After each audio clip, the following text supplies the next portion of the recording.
I'm up here. So, a few weeks ago, someone left a comment on one of my LinkedIn posts, and yes, I'm in high school, yes, I have LinkedIn, it's a whole thing. Essentially, the comment said, stop trying so hard and just be a kid. That same week, a family friend reached out and asked what I'm doing for university. I gave them an honest answer, still figuring it out. Then they looked at me like I told them I just want to be a full-time bum. So I'm too young to think about my future, but too old to not have my whole life figured out? Raise your hand if you've ever been told that you're too young for something. A job, a club, an opportunity. Look around. You're not the only one. A UK study found that 81% of young workers feel undervalued at work, and 69% of them say that they miss out on opportunities because of their age. It's not a feeling or Gen Z being dramatic. It's a pattern that needs to be changed. You're never the right age. You're always too young for something and too old for something at the same exact time. Too young to be taken seriously, but too old to have your whole life figured out. Too young to be heard, but dude, you should have started networking years ago.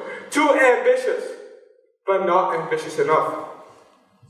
And we spend our whole lives trying to figure out if we're on the right timeline. If we're too early, if we're too late, if we're ahead, if we're behind. And we completely miss the point. Most of life doesn't happen in the extremes. It happens in the gray. And that uncomfortable in-between space where nothing feels like the right time, that's not a problem to solve. It's exactly where you're supposed to be. Let me take you back 4 years ago. I'm 13 years old, I just got accepted to SEEDS, this 3-year youth leadership program that everyone's talking about. I was the youngest person they ever accepted. The youngest person in that program's history. Everyone else? High school seniors, university students, and then there's me. A middle school student with the sole goal of being the best Fortnite player of all time. I remember sitting in rooms full of 18, 19, 20-year-olds, people with jobs, resumes, internships.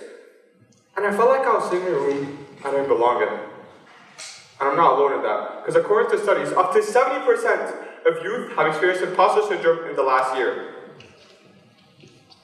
70%. That's 7 out of 10 of us here that have sat in a room and felt like they didn't belong. So knowing that stat, I knew I couldn't stop. And in my first 2 years of the program, I worked on 2 separate things. The first one was for seniors with amnesia. We tried to reach out to senior homes, we did cold outreach, emails, one in person, and guess how many responses we got? That's right, 0. So in the second year, we knew how to pivot, right?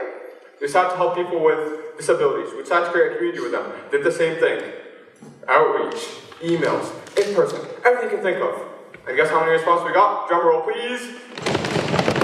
That's right, 0! Wow, you guys are on a roll. But in my 3rd year, something changed. I stopped waiting for permission, I stopped waiting for people to tell me yes, and I started building. And in my 3rd year, I helped build a nonprofit that changed over 400 middle school students' lives through debate, public speaking, and articulation. That's 400 students now that can go to school confident because of a kid that could never. And then when I graduated the program, I was given the opportunity to stand on stage and give a talk about that same journey. Being the youngest in the room, failing, and figuring it out anyway. Standing on that stage in front of my family, my friends, and complete strangers, I didn't feel like the youngest person in the room anymore. I felt like I actually belonged. But while all that's happening, the hate didn't stop. Stop trying so hard. Just be a kid. Go touch some grass. Get off LinkedIn. And the worst part, it wasn't even coming from strangers. Because after a while, you get used to that, right? It was coming from people I thought were close to me. People that I'd have lunch with. People that I'd go out with. They never said it to me directly. But I'd hear about it. Every single time. And while that's happening, I'm simultaneously being asked about what I'm doing for university, what I'm majoring in, what I want to do for the rest of my life. And when I don't have a perfectly polished answer for every little person, I get that look. The fact is, you should have figured this out by now, look. So which timeline am I supposed to be on? So apparently, I'm both ahead of schedule and falling behind at the same exact time. And I think we all know why. Think about what you were told growing up. Go to school, get good grades, and then worry about your career. Be a kid now, be an adult later. Like there's a magic switch that flips on your 18th birthday. But that's not how life works. And sometimes, those expectations can really get to you. A few months ago, I was organizing a food drive across my school board. We reached out to over 12 schools in the school board, did emails, cold outreach, organized posters. We had everything set. The plan looked perfect. On the outside, it looked like sunshine and rainbows. But on the inside, there was one night I'll never forget. That night, I was just sitting in my room. Door was closed. Lights were off. And I wasn't even doing anything. I was just sitting there. I was thinking about how my friends were out that night without me. And I wasn't even in the picture anymore. Literally. And then I go over to Instagram and I see my brother posting about getting top grades, my sister posting about getting internships, making it look effortless. And then there's me in my little dark room working on a project that nobody even thinks is real. My family doesn't get it, my friends don't get it, and some nights, I should scratch that. Most nights, even I don't get it. And look, I came to Canada when I was 10. I was already an outsider, I didn't speak any English, I didn't know any of the culture, I knew nothing here. So when I finally made some friends, and then I lost them to something that I didn't even think was real, I was already at that point, and I felt like I was right back there. I knew I had a bigger goal, but sometimes I would sit there and wonder, is it worth it? Is any of this worth it, missing out on my friends and being a kid? So I went to my mom. I told her, Mama, I want to quit everything. I want to go back to just being a kid and enjoying with my friends. And then she said something to me I'll never forget, because it was told so hopefully and disappointing at the same time. She said, Ferris, is that what you actually want? And I didn't know what to say. Because if I said yes, I'd be lying, but if I said no, I'd actually have to keep going. So I kept going. Not because I believed in myself, I didn't. But because the idea of proving every single person right, the idea of proving every person that saw a kid playing pretend right, that was way worse than the loneliness. When after months and months of planning, we finally had the food drive. And at the end of the week, I sat there staring at these donation bins. They were full. Families were getting fed. Especially in a country where 1 in 3 kids experience food insecurity, that matters. And when I went to distribute the food, one family said something to me that I'll never forget. They said, you don't realize how many people this is going to help. And for the first time, in a really, really long time, I felt like I actually accomplished something. But here's the thing.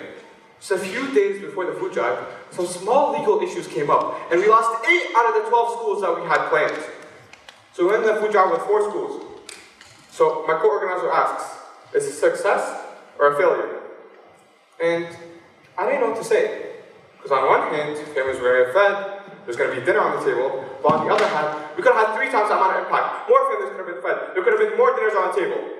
So are we celebrating what we did? We're disappointed by what we couldn't do. And that question stuck with me for a really long time. Because we're so obsessed with putting everything into boxes. Success or failure, ready or not ready, too young or too old, obsessed or not obsessed. But most of life doesn't fit into boxes.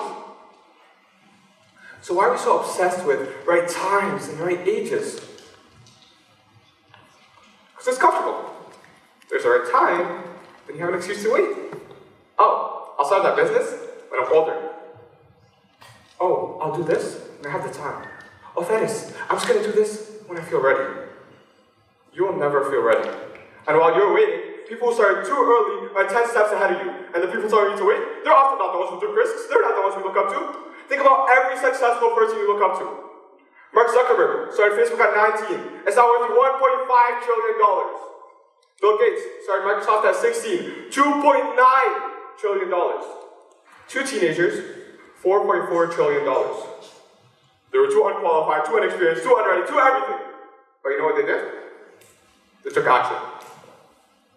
Because if you wait until you're ready, you'll be waiting forever. You know, someone once told me to stop trying so hard and just be a kid. I didn't listen. And I'm standing here in front of you because of that. So next time someone tells you to stop trying so hard, act your age, do that thing, which they will, I want you to remember this moment. I want you to remember that you sat in a room full of people that thought that same exact thing. And I want you to do it anyway. Because if you wait until you're ready, you'll be in it forever. I know, it's scary. It's uncomfortable to do things before you're ready. But you know what's scarier? Looking back 5 years from now and realizing you were waiting for permission that was never going to come. Thank you.